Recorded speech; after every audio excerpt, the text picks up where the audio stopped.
Hey guys, I'm Mark. And I'm Jackie. And welcome to The Journey to Fi. Today we'll be talking about one of our favorite topics, how to be an Airbnb host. Or how we like to think about it, how to own a vacation house for free.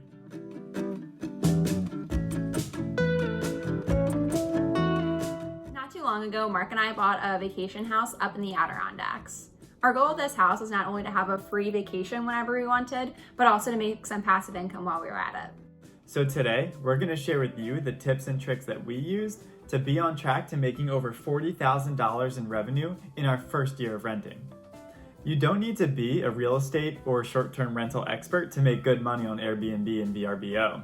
You just need time, research, and more importantly, the desire to be a good host. So here are the top 5 things you need to know about getting yourself a profitable short-term rental business. Number 1, location. We can't stress this one enough. Where you buy can alone determine how profitable your Airbnb will be. There are a number of good resources out there that can help you make this decision. Our personal favorite is an online website called AirDNA. A lot of the features on airdna.com are paid, so they require a $20 a month subscription, but there are 2 metrics that they provide you for free that I think are the most important metrics that you can use when determining where to buy. The first one is occupancy rates. So what percentage of the time or what percentage of the nights is your property booked? The second one is your average monthly revenue. So for 2 rules of thumb, we think that wherever you choose your property, there should be at least a 70% occupancy rate, and the total price of the house divided by the average monthly revenue should be as close to 2% as possible. For some examples, the 70% occupancy rate you can think of on average booking about 3 out of every 4 weeks a month. And for the 2% rule, if your house is around $100,000, you should be shooting to earn about $2,000 a month.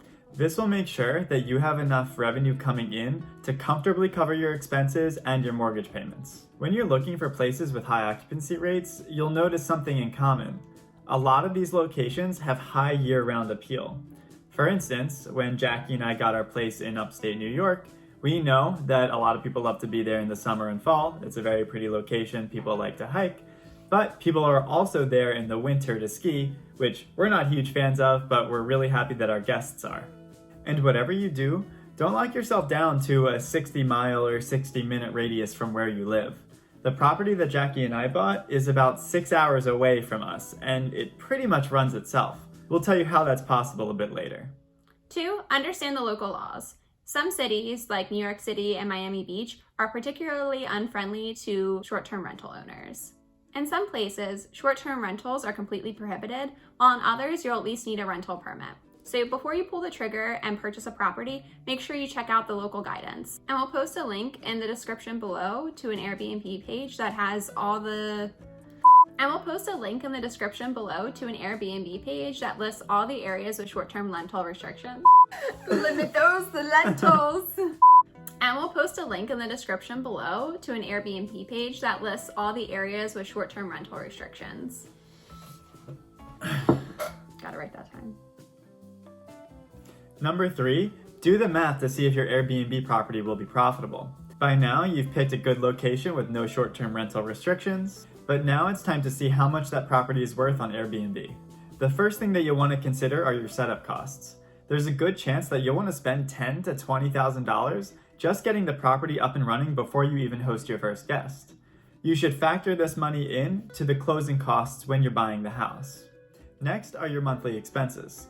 Here, you'll want to consider things like your monthly mortgage payment, your utilities, your maintenance, and cleaning fees, and how all of those things stack up against your expected monthly revenue. In general, a good rule of thumb is to expect to pay about 1 to 2% of the house's value on each of utilities and maintenance every year. Let's be honest, your guests are not going to be too keen on saving on your electric bill, and yeah, they might break things sometimes. So be sure to factor in some additional cushion when you're building up your estimates. I'll post our article in the description below that goes into a little bit more detail about these assumptions. 4, build your hosting team. If you want your Airbnb to be as close to passive income as possible, this step is super important. First, you'll need a professional cleaner.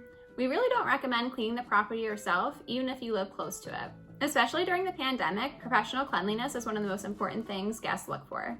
Next are tradesmen. You'll want to have the number for at least 2 plumbers and electricians. Then there's yard maintenance. Not all properties need the same upkeep, so think about what's required at yours and plan accordingly. For instance, our property in upstate New York doesn't really need lawn maintenance, but we have to make sure we're ready for any winter storms that come through.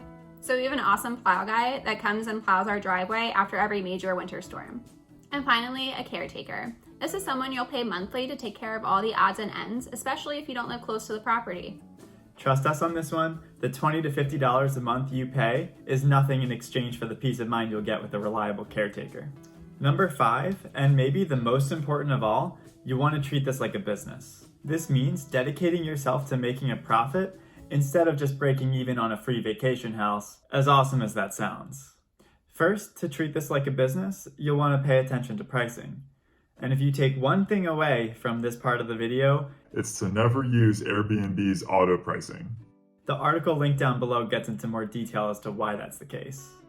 Instead, you'll want to look at what your neighbors are doing in terms of their weekday and weekend rates, and you'll want to price around somewhere in that range accordingly. You might actually want to go a little bit below that when you're starting off, just to get your first few guests. Next is the cancellation policy. We suggest using Airbnb's strict option, which allows guests to cancel their reservations 48 hours after booking. Otherwise, if you choose one of the more lenient options, you may end up scrambling last minute to fill some vacancies left by indecisive guests. Third, try to get superhost status as quickly as you can. Airbnb automatically determines who gets superhost status every quarter, and it's really not that hard to do. The main things to do are to have a fast response rate, get good reviews, and most importantly, never cancel a reservation. Airbnb takes host cancellations really seriously. One cancellation can mean you're out of superhost contention for over a year. And lastly, even if this is your free vacation home, try to only visit in the off-season. I bet you'll have almost just as much fun in your beautiful Airbnb while losing out on a lot less rental income. To summarize, 1. Pick a location with strong monthly revenue potential and high occupancy rates. 2. Understand the local laws and make sure you're not breaking any. 3. Do the math and make sure Airbnb can be profitable once you account for startup and monthly maintenance expenses. 4. Build your hosting team. A strong team will make your Airbnb business run smoothly and make it so you don't even have to live within 100 miles of your property. And 5. Treat it like a business. Don't settle for just a free vacation house. Strive to be profitable here as well. We hope you got a lot out of the video today. If so, tap the like button, subscribe to our channel, and leave a comment below about what you agreed with or disagreed with about any of these tips. Thanks for watching, and stay tuned for the next one.